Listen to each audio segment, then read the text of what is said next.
में आतंकवादियों की जो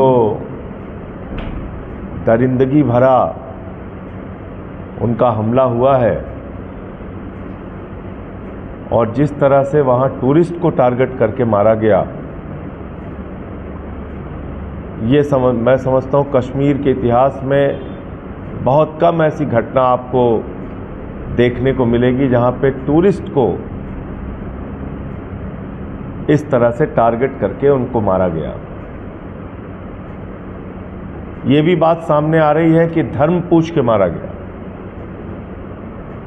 इसका मतलब उन आतंकवादियों का मकसद देश में आतंक और दहशत फैलाना तो है ही, लेकिन वो लोग कश्मीरियों के भी खिलाफ हैं, क्योंकि जब टूरिस्ट टारगेट होंगे तो कश्मीरियों का रोजगार छिनेगा। जब धर्म पूछ के मारने की घटना होगी तो दो धर्मों के बीच में नफरत फैलाने का काम होगा। अभी तक जो जानकारी मिल रही है कि पड़ोसी देश पाकिस्तान के द्वारा प्रायोजित यह आतंकवाद की घटना है। मैं भारत सरकार से मांग करता हूं कि आतंकवादियों को उनकी ही भाषा में जवाब दीजिए। जिस तरह से उन्होंने हमारे निहत्थे निर्दोष लोगों को मारा है, उनको उन्हीं की भाषा में जवाब देना चाहिए। कल से मैं देख रहा हूं कि वहां पर स्थानीय लोगों का भी विरोध शुरू हो गया है। कश्मीर के लोग भी शांति चाहते हैं, इस तरह की घटना नहीं चाहते। एक हुसैन नाम के शख्स ने अपनी ओर से कोशिश भी किया कि हमारे मेहमान हैं, इनको मत मारो, और वो भी इस घटना में मारा गया।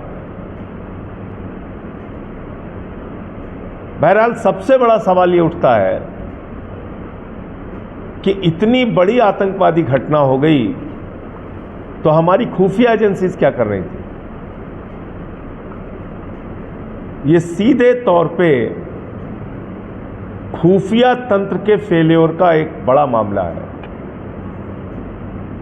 एक क्षेत्र में 2000 से ज्यादा पर्यटक हैं, वहां आतंकवादी पहुंच जाते हैं, गोलियों से भून के 28 पर्यटकों को जान से मार देते हैं।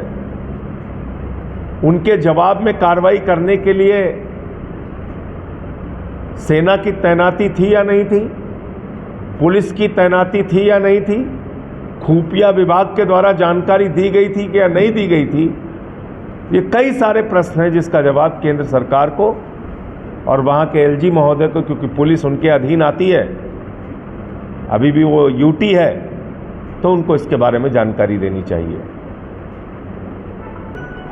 नहीं, निश्चित रूप से भारत की सरकार को इसकी जिम्मेदारी लेनी चाहिए और प्रधानमंत्री जी को इसकी जिम्मेदारी बिल्कुल लेनी चाहिए। आप बड़े बड़े वादे, आप तो कह रहे थे कि पूरी दुनिया के लोग आके फिल्म की शूटिंग करेंगे अब कश्मीर में, और इतना बड़ा सिक्योरिटी लैप्स हो जा रहा है।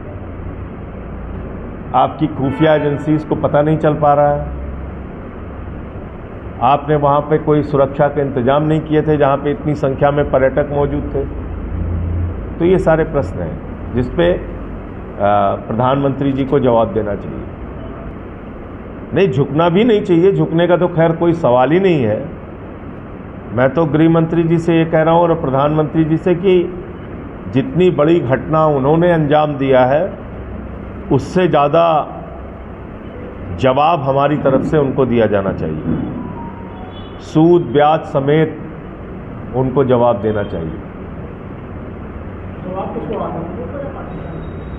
हमसे जुड़े रहने के लिए हमारे YouTube चैनल को सब्सक्राइब करें और नई वीडियो की नोटिफिकेशन के लिए बेल आइकॉन को दबाएं।